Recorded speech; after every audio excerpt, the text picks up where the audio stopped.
Mheshimiwa Dr. Samia Suluhu Hassan, Rais wa Muungano wa Jamhuri ya Muungano wa Tanzania, Excellencies President, Rais mstaafu Jakaya Kikwete, ndugu zangu wa Tanzania, na wasalimu hamjamboni, wengine shikamoo.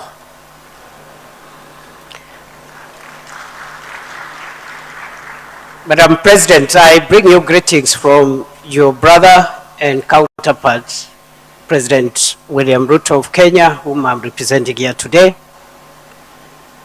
And I come here to do a very simple task. I've been asked to discuss Kenya's experience with large-scale energy infrastructure projects, the lessons we've learned, and I want to be as practical as I can because, as I have said again, mine is to give the perspective that perhaps we could share, even as I listen to the experiences of the other countries from what we've just listened this afternoon, this morning.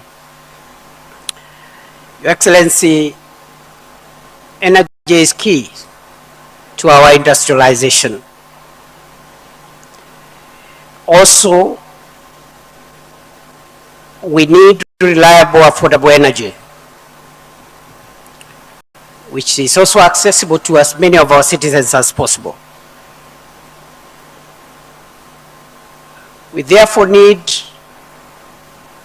a backbone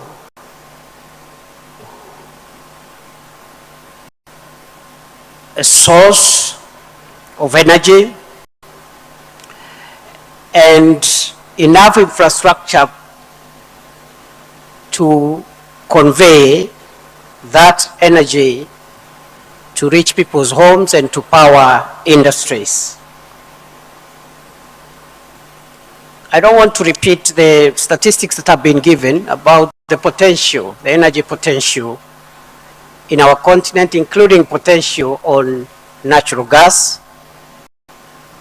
We have adequate, significant stocks of natural gas spread across our continent, from Nigeria, Senegal, Algeria, Mozambique, Tanzania, and many more other countries, I believe.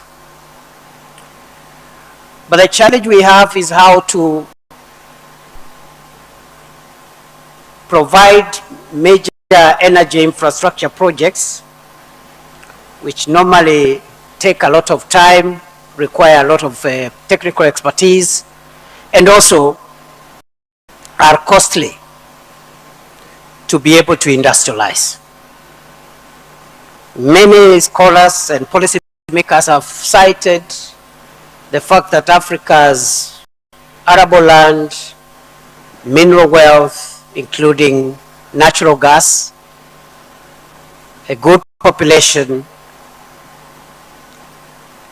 as drivers of Africa's future. The only thing I want to add, even as I go into energy projects, is that Africa needs to build confidence in itself. Africans, we must learn to have confidence in our continent and in our capability to do what others have been able to do. Therefore, Your Excellency, for us, we have picked a few things along the way. The first one is government commitment and political leadership. It's very important for our various countries for us to have government commitment and political leadership, which provides strategic direction, policy consistency, investor confidence, and continuity across political cycles. The biggest threat today to Africa's development is policy disruption, which is an unintended consequence of democracy. The movement from one administration to another, which is a good thing, because democracy is a good thing. But we must find ways of insulating our development agenda from democratic transitions so that we can have continuity. And that is the discussion we are having in Kenya, generally. We have heard what President Samia has done in Tanzania, what President Ruto is doing in Kenya, and I'm sure many of our countries, our leaders are doing their best. But how do we assure that what the projects and the programs and the policy framework in place today will be in place 20, 30, 40, 50 years, so that as we do these things, we are looking at taking Africa from where we are today into the first world, because it is possible. Others have done it, Africa can do it.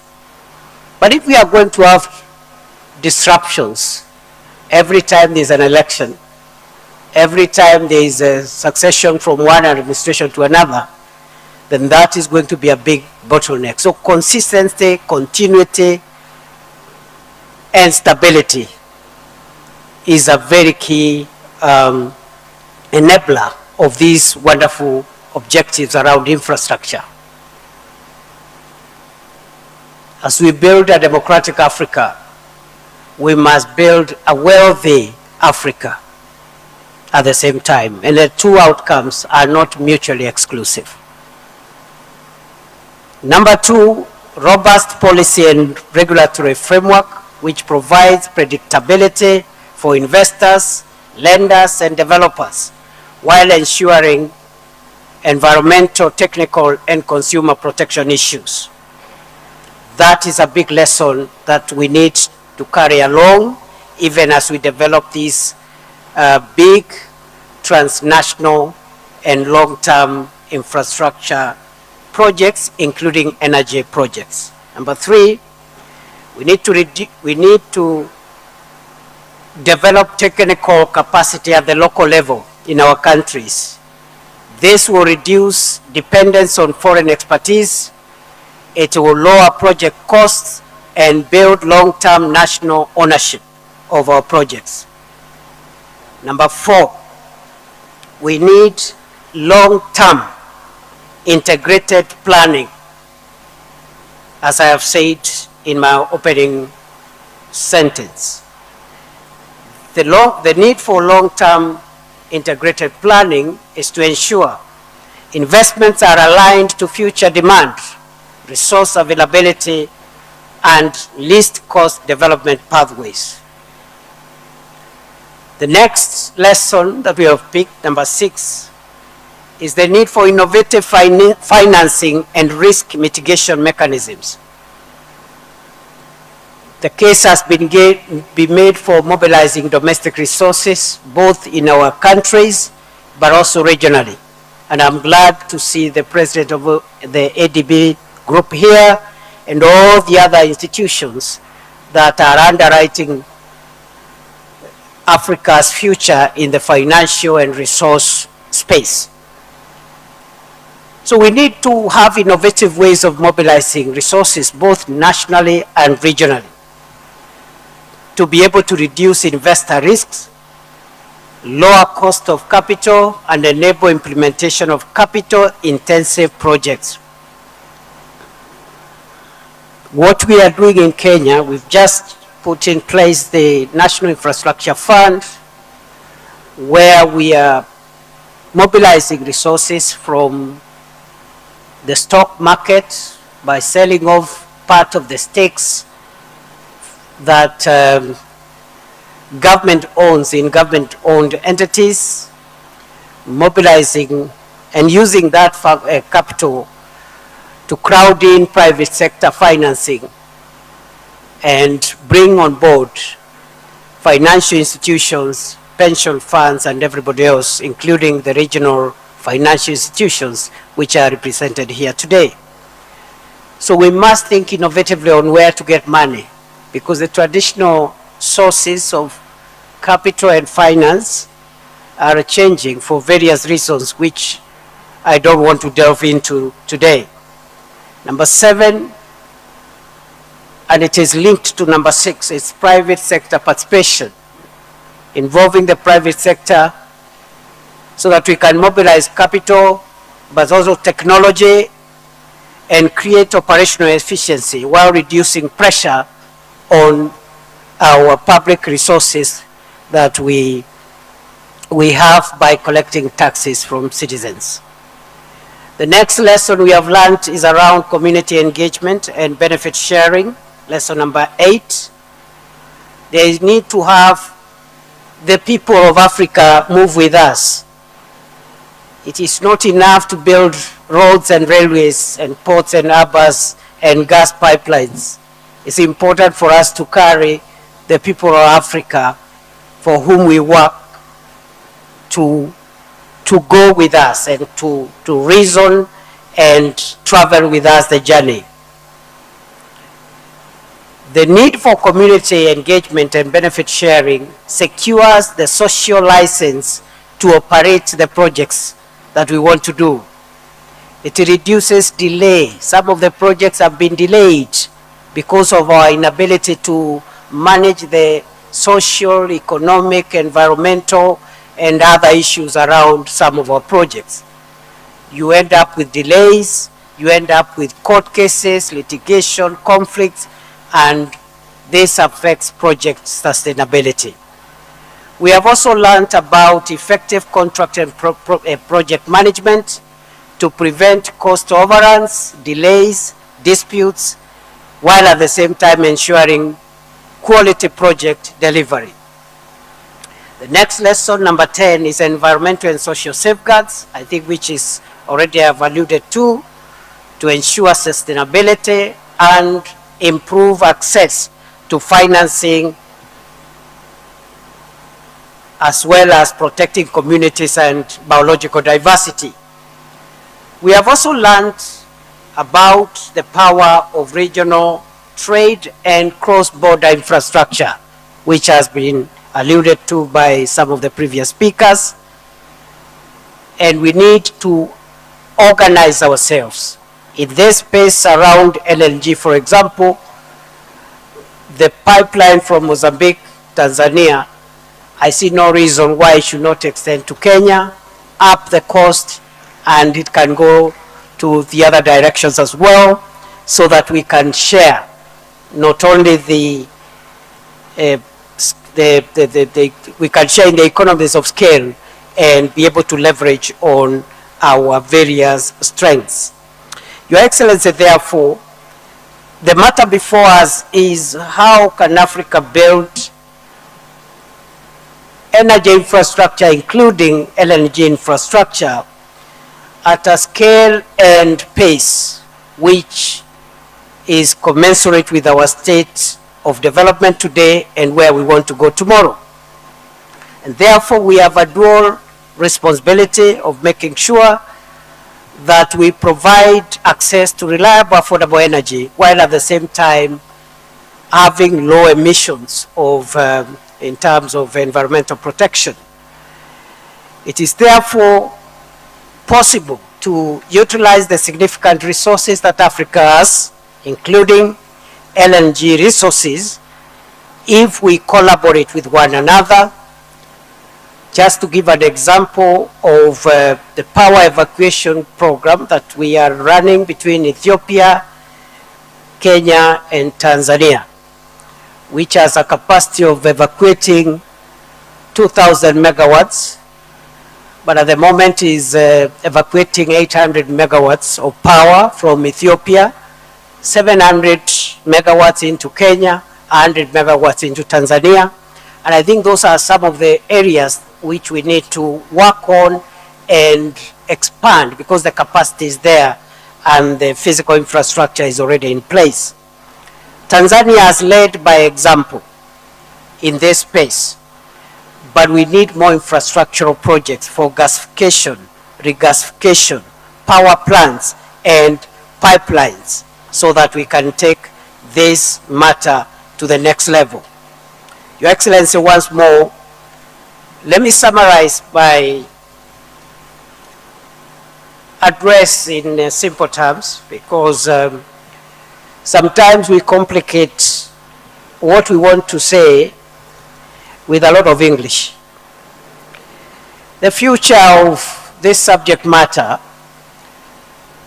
and the future of our continent lies on how we handle 5 things.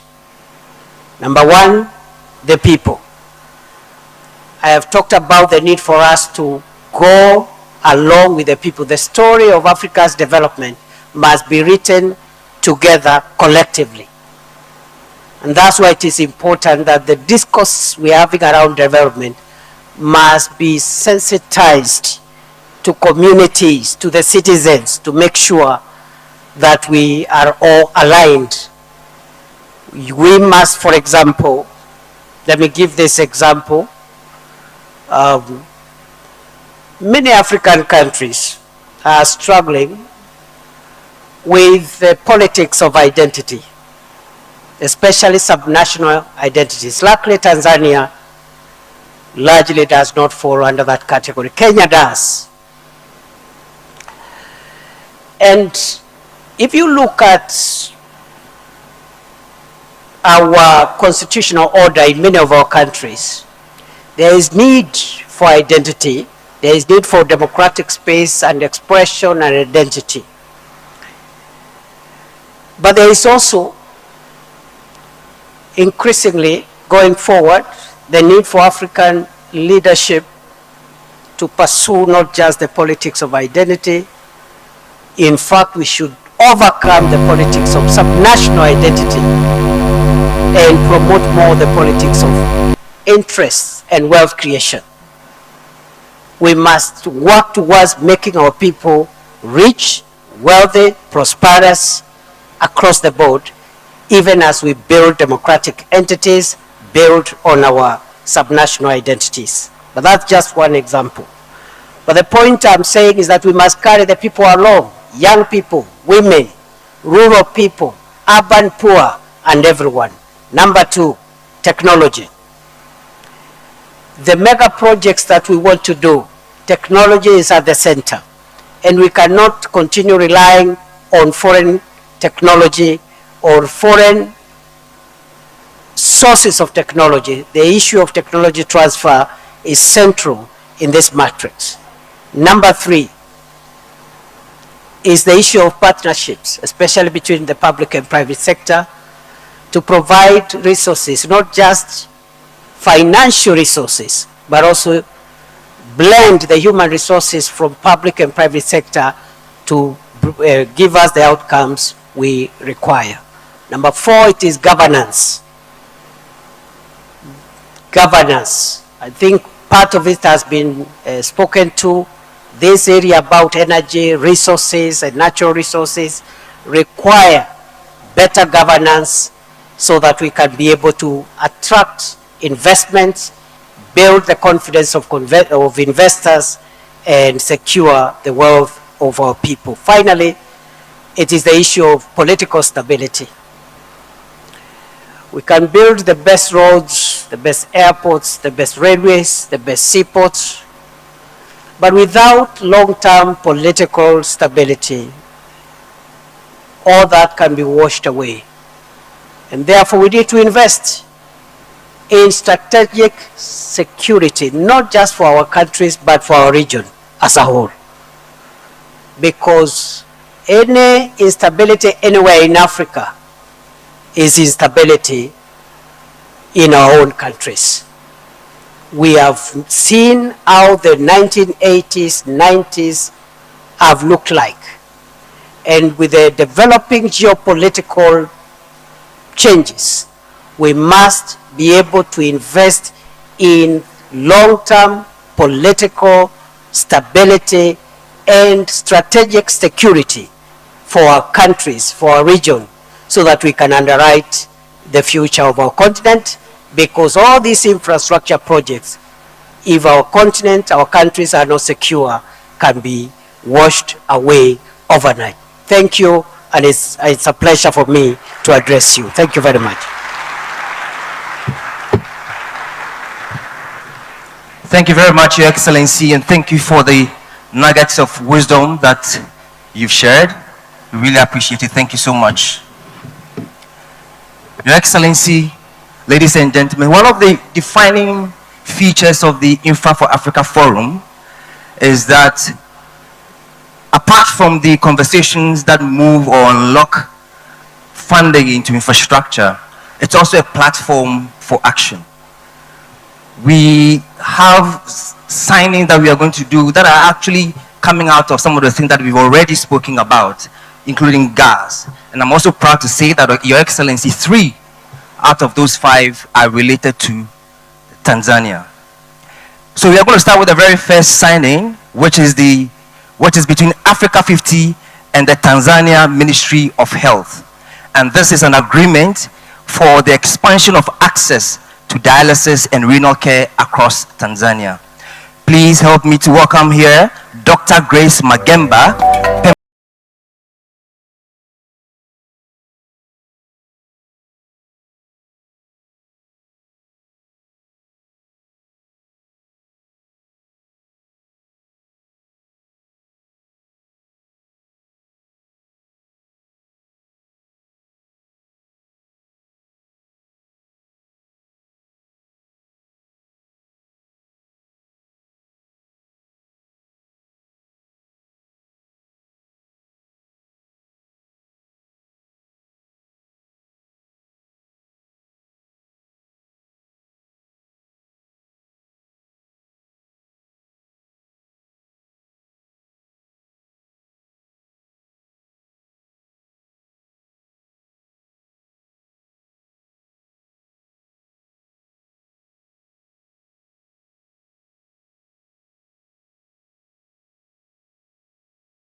Thank you very much. The second signing is an agreement between Africa 50 and the Tanzania Electricity Supply Company, TANESCO. And this will be to formalize a partnership between the 2 organizations for the implementation of electricity transmission PPPs in Tanzania. May I please invite up here the signatories.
I'm pleased to say that the third one is also related to Tanzania, and this is the Tanzania LNG project signing.